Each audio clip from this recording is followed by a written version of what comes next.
Bismillahirrahmanirrahim. Assalamualaikum warahmatullahi wabarakatuh. Alhamdulillahi wa kafah.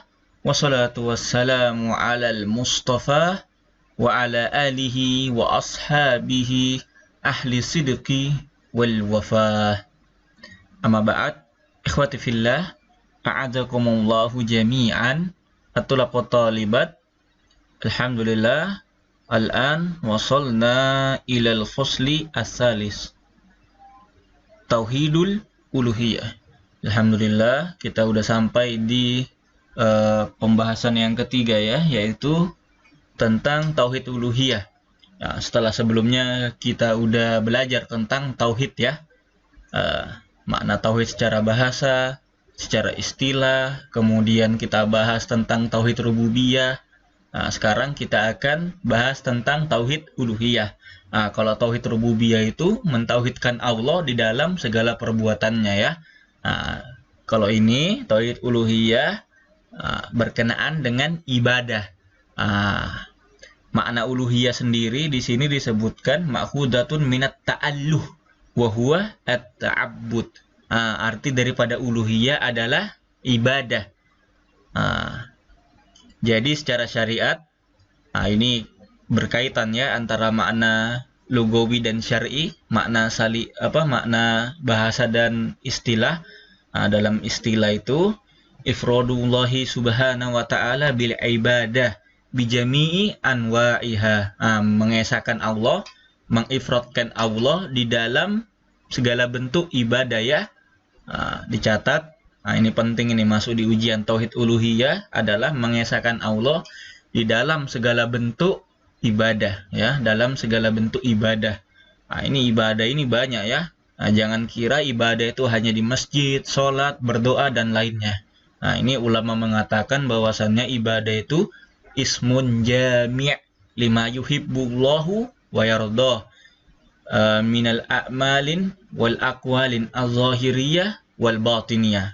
Ini arti ibadah itu segala sesuatu yang Allah cintai ya, baik dalam perbuatan dan perkataan, yang mana perbuatan dan perkataan ini yang nampak atau yang tersembunyi di dalam hati kita. Jadi segala sesuatu yang bisa mendekatkan kita kepada Allah, segala perbuatan atau perkataan yang bisa mendekatkan kita kepada Allah itu ibadah ya. Jangan kira hanya sholat, berdoa, puasa, banyak. Antum makan. Makannya antum niatkan supaya kuat belajar, kuat beribadah. Ini juga masuk ke dalam ibadah ya.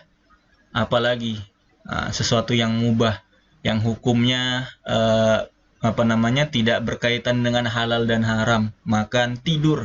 Tidur ya. Ini tidur ini hukumnya apa? Mubah. Tidak berdosa dan tidak berpahala. Tapi kalau antum niatkan tidur antum ini supaya segar ketika beribadah, supaya segar ketika belajar, itu akan mendapatkan pahala ya, dihitung pahala. Makanya di dalam suatu kitab ini, kitabnya namanya Nasohil Ibad. Ini kita dinasihatkan untuk, dianjurkan untuk banyak-banyak berniat baik ya, supaya apa? Supaya dicatat sama Allah Subhanahu wa ta'ala kebaikan. Antum makan, niatkan kebaikan, tidur, niatkan kebaikan, jalan, niatkan sesuatu yang baik. Insya Allah dihitung pahala.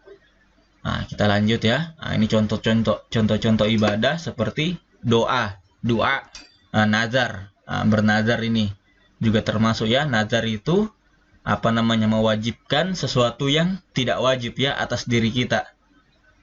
Seperti contohnya kalau keinginannya dikabulkan, maka dia akan melaksanakan sesuatu itu, mewajibkan sesuatu yang tidak wajib pada asalnya ketika keinginannya terpenuhi. Contohnya kalau saya naik kelas, saya akan bersedekah 100.000. Ini hukumnya wajib ya. Kemudian wan nahara, ini menyembelih binatang ya, menyembelih kurban. Ini juga ibadah.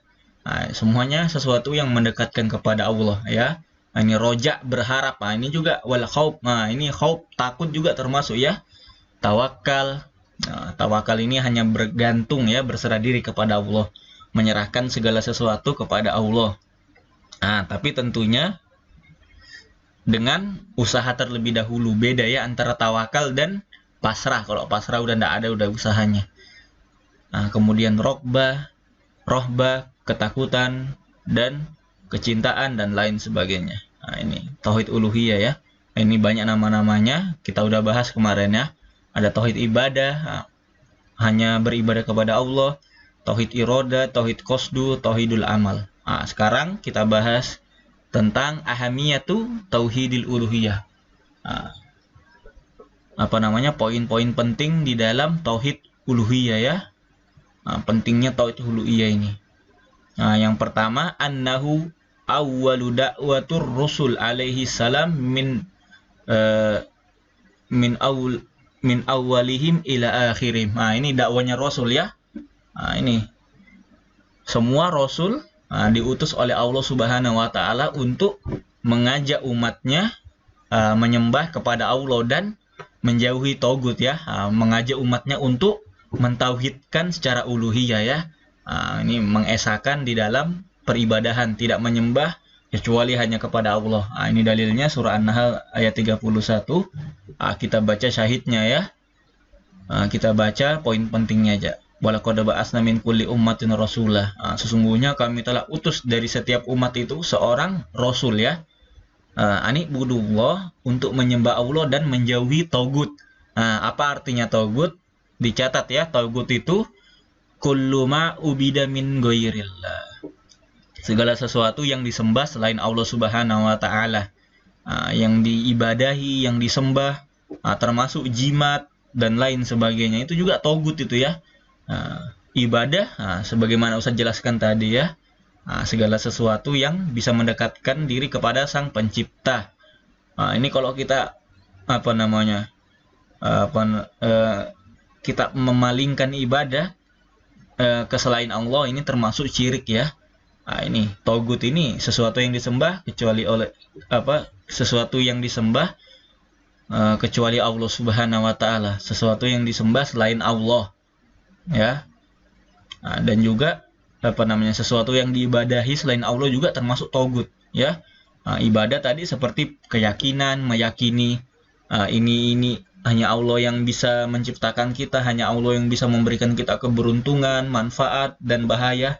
Ini juga termasuk ibadah ya.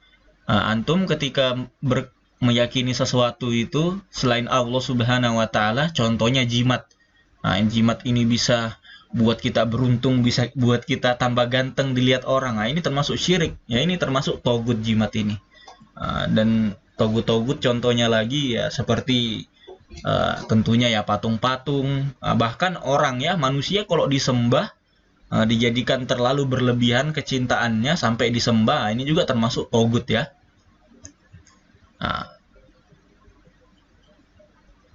Kita lanjut ke poin yang kedua.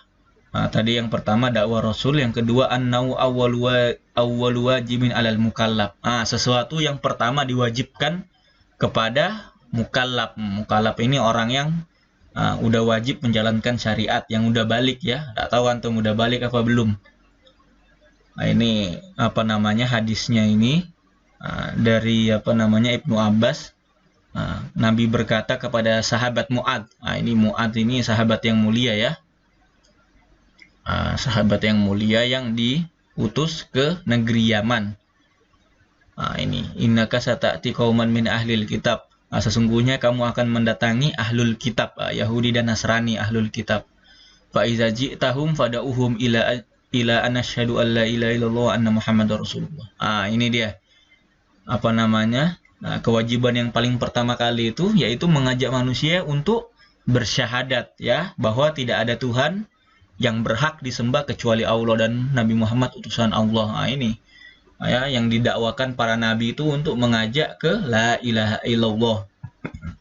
Bukan membangun umat, bukan bukan membangun politik terlebih dahulu, bukan mengkayakan umat, menjadikan umat itu makmur. Yang paling pertama itu mengajak manusia untuk beribadah kepada Allah ya. Ini la ilaha illallah artinya tidak ada yang berhak disembah dengan benar kecuali Allah Subhanahu wa taala.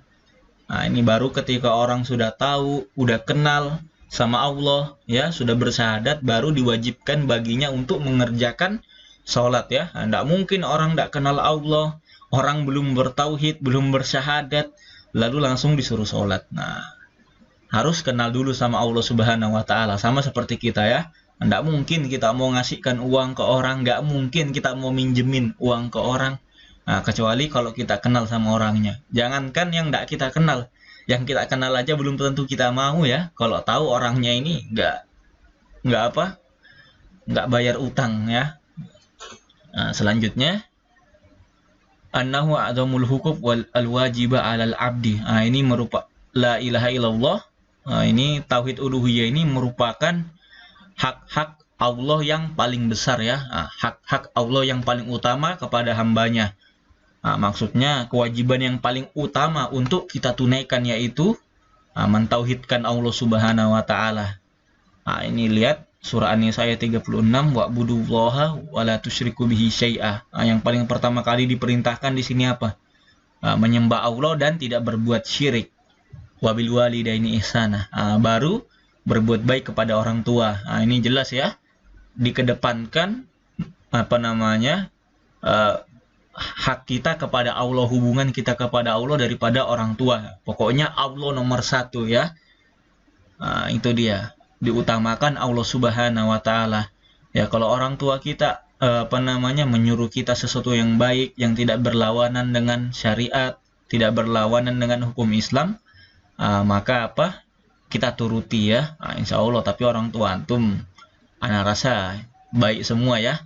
Tidak mungkin orang tua itu memasukkan anaknya pesantren tapi orang tuanya nggak baik, ya. Insya Allah orang tua antum baik semua. Nah, kita lanjut. Nah, kita baca poin pentingnya dari ayatnya, ya. Nah, kemudian yang keempat, annahu awwalu yu'maru bihi may yuridu dukhulu fil Islam. Nah, ini dia. Pentingnya tauhid ini ialah sesuatu yang mana awwalu ma yu'maru bihi man yuridu dukhul fil Islam, yaitu sesuatu yang diperintahkan, yang mana diperintahkan kepada kita yang pertama kali ketika kita hendak masuk Islam, ya. Sesuatu yang diperintahkan pertama kali agar kita bisa masuk Islam. Anutku bisyahadatain. Nah, ini dia.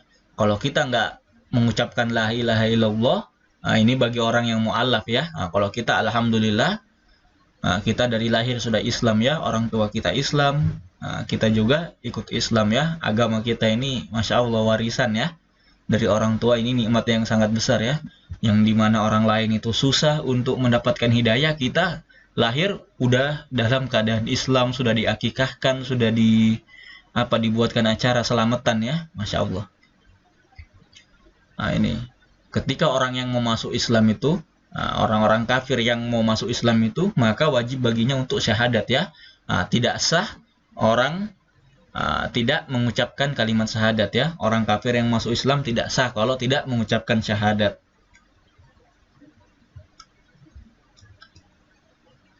Nah, ini dalilnya sama, kita lewatin. Kalau orang, ya, mau masuk Islam tapi tidak mau mengucap syahadat, ini tidak diterima, ya, kecuali memang dia menyembunyikannya karena ada orang yang takut sama keluarganya, dia menyembunyikan keislamannya supaya nggak dimusuhi, ya. Kalau ini, ya, Allahu a'lam, dia sudah ucapkan di dalam hatinya, insya Allah dalam keadaan Islam, ya. Nah, yang kelima, anna sa'adata fid dunya wal falah fil akhirah mutawaqqifa 'alal ilm billahi ta'ala. Nah, ini sesungguhnya kebahagiaan yang ada di dunia dan kemenangan yang ada di akhirat itu semuanya dapat diraih dengan mengetahui Allah Subhanahu wa Ta'ala, dengan kenal kepada Allah Subhanahu wa Ta'ala. Wa ma yajibu lahu minat tauhid wa ta'af wal hajal abdul. Ini kalau kita mau kemenangan, kita mau dapatkan surga, kita harus tahu, ya, harus kenal sama Allah Subhanahu wa Ta'ala. Nah, ini al-ilm, ya. Ilmu itu dalam bahasa Arab itu sesuatu yang yakin, ya. Sesuatu yang tidak salah, ya. Sesuatu pengetahuan yang sangat-sangat yakin, 100% benar. Kita harus, kalau kita mau mendapatkan surga Allah, meraih kebahagiaan di dunia dan di akhirat, maka kita harus kenal Allah, ya. mengetahui Allah secara penuh ya.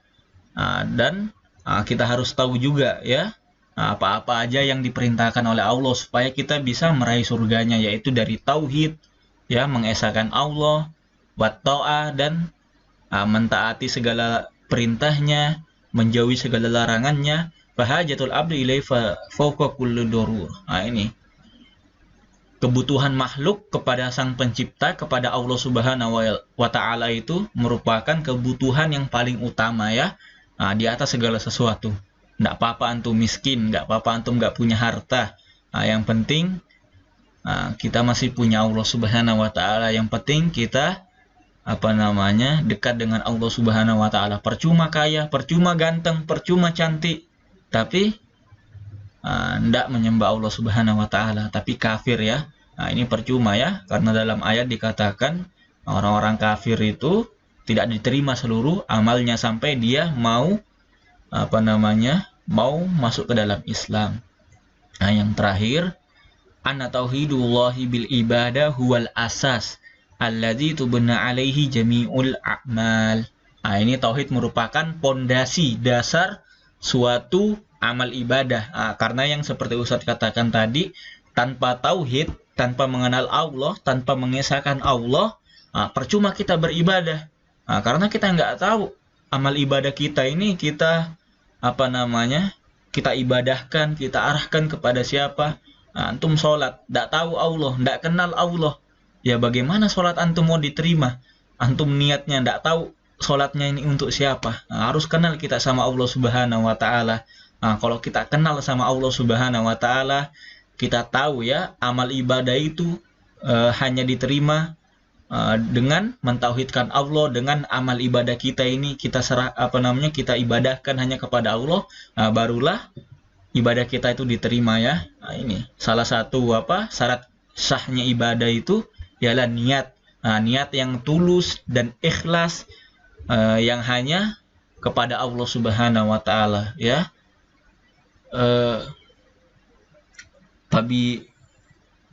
Fabidunahu la tasihha. Tidak sah kita kalau nggak tahu Allah Subhanahu wa Ta'ala. Orang kafir ibadahnya, sedekahnya ya hanya untuk Tuhan-Tuhan mereka, itu tidak akan sah ya. Atau hanya untuk mencari mencari popularitas, mencari pujian manusia, tidak akan diterima ya. Li'anna Allah Ta'ala la yaqbalu amalal musyrikin. Sesungguhnya Allah tidak menerima ya ibadah orang-orang yang musyrik ya, yang memalingkan ibadahnya kepada selain Allah ya, baik kepada kepada Tuhan yang lain, Tuhan-Tuhan mereka orang-orang kafir ini, atau karena riyah ya. Allah tidak akan menerima amalan orang-orang yang ibadahnya tidak tulus, tidak ikhlas kepada Allah Subhanahu wa Ta'ala. Ini saja. Hadanallahu wa iyyakum. Subhanakallahumma wa bihamdika asyhadu an la ilaha illa anta astaghfiruka wa atubu ilaik. Wassalamualaikum warahmatullahi wabarakatuh.